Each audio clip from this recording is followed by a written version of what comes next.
हरिओम। ओम आनंद ma'am, Om Shanti ma'am, ओम ज्ञान ma'am, आप सभी दर्शकों का हमारे चैनल पर स्वागत है। आज हम लोग बीएड फर्स्ट सेमेस्टर के अंतर्गत निकष संदर्भित परीक्षण की सीमाओं के विषय में अध्ययन करेंगे। सीमा का तात्पर्य है कि किस सीमा तक यह सफल होता है, फिर उसके बाद असफल होता है। कहने का तात्पर्य है, अगर निकष संदर्भित परीक्षण की हम बात करें तो इसका अर्थ तो पिछले वीडियो में बताया जा चुका है। प्लेलिस्ट में जाकर के आप उसे देखिए। जो निकष का मतलब होता है या मानदंड संदर्भित परीक्षण या आधारित जो परीक्षण होता है, इसका सीधा सीधा अर्थ यह होता है कि किसी सीमा को बांध करके उस सीमा के अनुसार आपका स्थान निर्धारित किया जाता है। उस सीमा के अनुसार आपका स्थान क्या कर दिया जाता है, निर्धारित कर दिया जाता है। उसे हम निकष संदर्भित परीक्षण कहते हैं। तो इसमें जो है बिना आधार का या बिना दृष्टिकोण का, बिना नियंत्रण का, बिना केंद्रीकरण का कोई परीक्षण नहीं किया जाता है। यानी इसमें पहले सुनिश्चित किया जाता है कि हमको क्या जानना है, किस सीमा तक जानना है और किस रूप में जानना है और कितने समय में जानना है।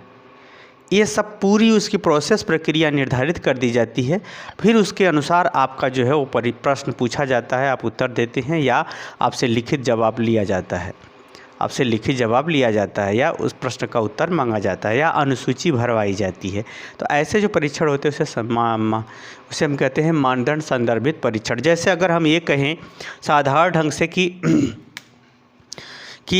1 से 100 तक गिनती है, तो 1 से 100 तक गिनती है, इस गिनती के अंदर आपको कहाँ तक गिनती आती है। अगर यहाँ तक आती है तो ठीक है, यह कम आती है, आप कहाँ तक आती, कम आती है, ज़्यादा आती है, पूरा आती है, ये सब है। तो मैंने क्या किया, गणना का मूल्यांकन या गणना का परीक्षण लेने के लिए मैंने क्या किया, 1 से 100 तक का गिनती निर्धारित किया और उसमें हमने पूछने लगा, आप बताने लगे। तो आपको पूरी आती है तो बहुत अच्छा, कम आती है तो थोड़ा कम अच्छा। कहने का मतलब ये है कि पहले हम क्या करते हैं, आधार तय करते हैं, फिर उस आधार के अनुसार अधिगमकर्ता या विद्यार्थी का क्या करते हैं, परीक्षा लेते हैं, टेस्ट लेते हैं कि वो कहाँ है, वह उसकी स्थिति कहाँ है। यदि आपको साइंस का कि हम साइंस पढ़ेंगे कि नहीं पढ़ेंगे, साइंस पढ़ने की हमारे पास योग्यता है या नहीं, तो हमारा टेस्ट लेने का क्या हो गया, दृष्टिकोण या निकष संदर्भित परीक्षण क्या होगा, विज्ञान का। अब विज्ञान से ही संबंधित उस विषय, विज्ञान के उस विषय से संबंधित उस सीमा तक ही हम प्रश्न क्या करेंगे, आपसे पूछेंगे। फिर उसके बाद क्या होगा, हम तय करेंगे कि यह विज्ञान पढ़ने लायक हैं या नहीं है। इसके विषय में विशेष रूप से डिटेल पढ़ाया जा चुका है। आज हम लोग पढ़ेंगे इसकी सीमाएं क्या हैं। ऐसे जो परीक्षण बनते हैं उसकी कहाँ तक सफलता होती है, फिर उसके बाद कमियाँ दिखने लगती हैं या सामान्य तौर से लोग कमियों को ही सीमाओं के रूप में देखते हैं, उसको हम लोग आज देखें। पहला है स्पष्ट रूप से व्यवहारिक दृष्टिकोण का अभाव।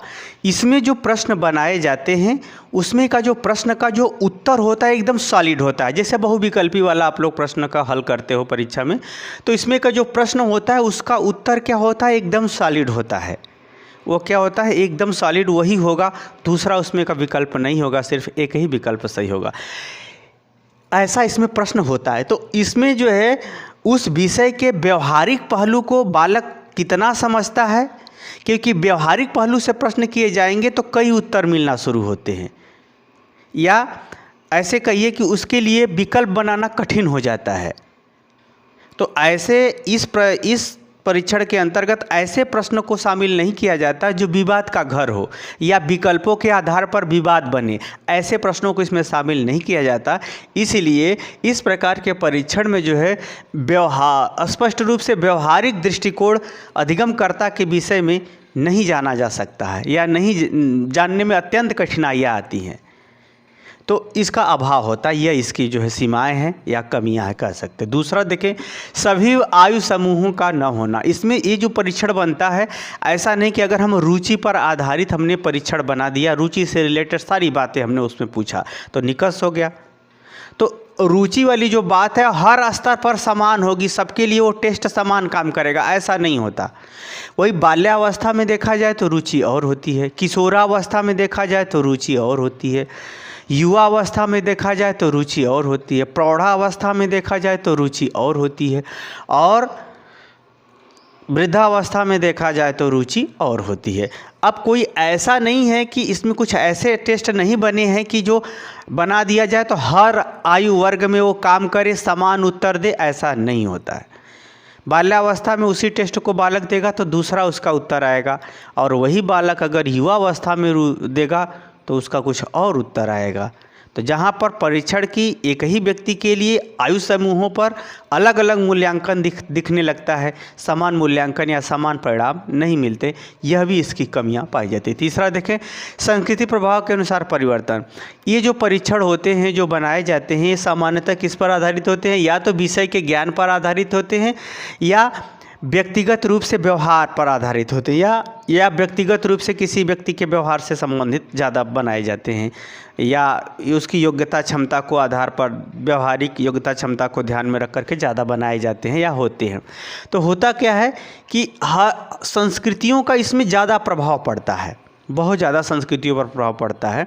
यानी संस्कृति से हट करके इसको हम नहीं बना सकते, उस पर कुछ न कुछ प्रभाव अवश्य पड़ता है। यही कारण है कि ऐसे परीक्षण जो बनते हैं विदेशों में, उसको भारतीयों के अनुसार उसको थोड़ा परिवर्तित करना पड़ता है, संशोधित करना पड़ता है। यह भी इस परीक्षण की कमियां पाई जाती हैं। यानी संस्कृति प्रभाव के अनुसार परिवर्तन इसमें करना आवश्यक होता है। संस्कृतियों से ऊपर उठ करके यह नहीं बनाया जा सकता, या संस्कृतियों से ऊपर उठ के अगर बनता है तो इसमें कुछ न कुछ संशोधन करना ही पड़ता है। यह इसकी जो है तीसरी सीमा है। चौथा देखा जाए, शिक्षण अधिगम व्यवस्था में अस्पष्ट निर्देशन का अभाव। इसमें जो है ये तो वर्तमान समय में व्याख्या कर देता है कि नहीं, आपकी स्थिति ये है, इस विषय के अकॉर्डिंग या इस योग्यता के अकॉर्डिंग आपकी स्थिति यह है, ये तो बता देता है। लेकिन यह परीक्षण स्पष्ट रूप से इस निर्देशन को नहीं दे पाता कि जो विद्यार्थियों की स्थिति है उसमें सुधार कैसा हो, अध्यापक किस प्रकार से सुधार करे कि विद्यार्थियों को ज़्यादा से ज़्यादा अधिगम हो। यह इस पर इसका कोई निर्देश नहीं प्राप्त होता इस परीक्षण से। जबकि इसके पहले वाले में हमने क्या बताया, अध्यापक अपना स्वतंत्र होता है, इसलिए उसमें तुरंत वह बुद्धि अप्लाई करके वो अधिगम को प्रभावित करते हुए अधिगम करा सकता है, जो मानक संदर्भित परीक्षण में पिछले वीडियो में बताया गया है, उसमें कर सकता है। लेकिन इसमें नहीं, इसमें ऐसा स्वतंत्रता, ऐसा दृष्टिकोण परीक्षण के द्वारा नहीं दिया गया है। व्यक्तिगत रूप से यह दृष्टिकोण अध्यापक को ही अपनाना पड़ता है। इसमें इस परीक्षण के माध्यम से कोई निर्देश अध्यापक को नहीं दिए जाते हैं, या अधिगमकर्ता को अधिगम कराने के संदर्भ में कोई निर्देश नहीं दिए जाते हैं। पांचवा देखिए, सभी के निर्माण विश्वसनीयता तक संभव नहीं। इस प्रकार का परीक्षण सभी अध्यापक बना लें अपने कक्ष के लिए, तो ये जो है सबके लिए संभव नहीं होता, या सर्वसाधारण के लिए ऐसा करना कठिन होता है। यह भी इसकी जो है कमियां या सीमाएं हैं। यानी ऐसा नहीं कि जैसे इसमें जो है प्रमाणीकृत जब होता है तब तो काफ़ी समस्या हल होती है। प्रमाणीकृत नहीं होता है तो उस समय समान परिणाम एक ही टेस्ट से आएँ और सभी अध्यापक अपने विद्यार्थियों के लिए ऐसा परीक्षण का निर्माण कर लें, ऐसा सबके लिए संभव नहीं होता है, कठिन होता है। यह भी इसके इसमें। अगर छठा देखें, सभी क्षेत्रों में निर्माण संभव नहीं है। इसका जो है निर्माण, निकट संदर्भित परीक्षण का निर्माण सभी क्षेत्रों में संभव नहीं है। खास तौर से विषय के ज्ञान के संदर्भ में ये ज़्यादातर संभव होता है, और व्यक्तिगत रूप से किसी व्यक्ति को विश्लेषण करना हो योग्यता क्षमता का, तो उसमें संभव होता है। अगर हम संबंध की बात करें, जैसे आज कोई भी जिससे हमारा संबंध बिगड़ा है, परीक्षण में तो पता चल गया कि आपको ये चीज़ पसंद नहीं है, लेकिन क्या भविष्य में भी पसंद नहीं होगी, ऐसा गारंटी नहीं लिया जा सकता। जिससे आज मेरा बिगाड़ है, कल लगाव भी हो सकता है, कल संगठन भी हो सकता है, कल जो है समर्पण भी हो सकता है। तो संबंधों के संदर्भ में यह जो है पूरी तरह से खरा नहीं उतरता। या जैसे मेटल्स जो पदार्थ होते हैं, पदार्थ और व्यक्ति के बीच के संबंध को यह पूरी तरह से स्पष्ट नहीं कर पाता है। टेस्ट तो बता सकता है कि नहीं ये व्यक्ति इतना, जैसे कि हम केमिस्ट्री हमको बहुत आती है, हमारा टेस्ट लिया गया, हम केमिस्ट्री में बहुत कुछ बता दिए, लेकिन क्या उस केमिस्ट्री का हम जानकारी या उस वस्तु का निर्माण करके हम दूसरे को भी देना चाहेंगे, दूसरे को भी बताना चाहेंगे। ये कहे कि पदार्थ और व्यक्ति के बीच संबंध, निर्जीव निर्जीव के बीच का संबंध, सजीव और निर्जीव के बीच का संबंध, निर्जीव और सजीव के बीच का संबंध, इसका जो है वह स्पष्ट व्याख्या नहीं कर पाता है। ये ज़्यादातर ज्ञान और व्यवहारिक जो इमोशंस होते हैं, जो संवेग होते हैं, जो व्यक्तित्व के विकास से संबंधित गतिविधियाँ होती हैं, उसी पर ये ज़्यादा फोकस होता है। इसमें अन्य क्षेत्रों में इसमें जो इसका जो फोकस होता है वो व्यापक या गहन नहीं हो पाता। अगला है बुद्धि, समय और धन। इसको निर्माण करने के लिए सब लोग नहीं कर सकते इसका निर्माण। काफ़ी बुद्धि की जगह काफ़ी टैलेंटेड व्यक्ति की ज़रूरत होती है। इसके निर्माण में समय भी अधिक लगता है, धन भी अधिक खर्च होता है और इसमें सावधानी भी अधिक रखनी पड़ती है। इसमें सावधानी भी क्या होती है, अधिक रखनी पड़ती है। यह भी इसकी कमियां हैं। यानी व्यय, बुद्धि भी ज़्यादा लगता है, समय भी ज़्यादा लगता है, धन भी ज़्यादा खर्च होता है और इस पर जो है खर्च भी ज़्यादा आते हैं। साथ में इसके प्रयोग में सावधानी भी रखनी पड़ती है, इसके निर्माण में सावधानी रखनी पड़ती है। यह भी इसकी कमियां। अगला है भविष्य के लिए स्पष्ट निर्देशन का अभाव। इसमें जो है वर्तमान की उपस्थिति, अनुपस्थिति, वर्तमान की स्थिति को तो बता देता है, क्योंकि इसमें सॉलिड उत्तर मिलते हैं। वर्तमान की स्थिति क्या है, आपको क्या आता है, क्या नहीं आता है, उस निश्चित सीमा के अंतर्गत आपको निर्धारित कर दिया जाएगा कि आपकी स्थिति यह है। लेकिन भविष्य के लिए क्या निर्देशन होगा, भविष्य के लिए आपके क्या गाइडलाइन दी जाए, इसके विषय में कोई स्पष्ट निर्देश या परीक्षण नहीं देता है। कभी कभी तो ऐसा भी होता है कि बहुत अच्छे लोग भी इस संदर्भित परीक्षण में बहुत पीछे रह जाते हैं, ऐसा भी देखा जाता है। यानी भविष्य के संदर्भ में स्पष्ट निर्देशन का अभाव इस परीक्षण के माध्यम से देखा जाता है, इस परीक्षण में देखा जाता है। भविष्य के लिए स्पष्ट निर्देश नहीं प्राप्त होते हैं। ठीक है, अगला ये भी इसका अभाव कमियां। अगला है प्रश्न में विशिष्टता, प्रश्न में गहनता।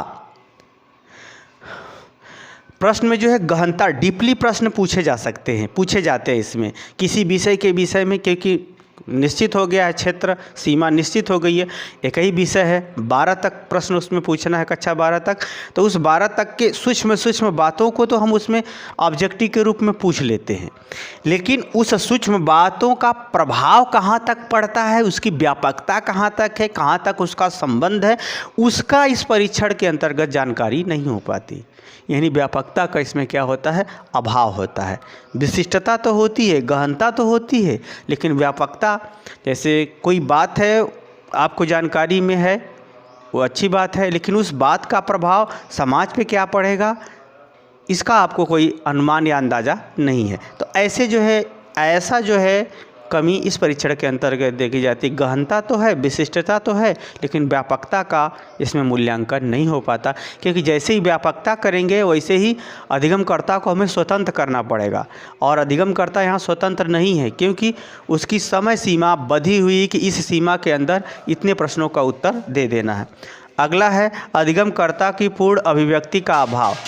अधिगमकर्ता की पूर्ण अभिव्यक्ति का अभाव का मतलब यह है कि इसमें जो प्रश्न बनते हैं वो भी निश्चित है, इस कितने समय में उत्तर देना यह भी निश्चित है। समय और प्रश्न इन दोनों की मात्रा निश्चित होने के कारण से अधिगमकर्ता को जो विषय तत्काल में नहीं समझ में आ रही, हो सकती है बाद में समझ में आ जाए या कुछ देर में समझ में आ जाए, इत्यादि सब स्वतंत्रता नहीं मिलती है। यही कारण है कि अधिगमकर्ता इसमें पूरी तरह से उत्तर देने के लिए स्वतंत्र नहीं है।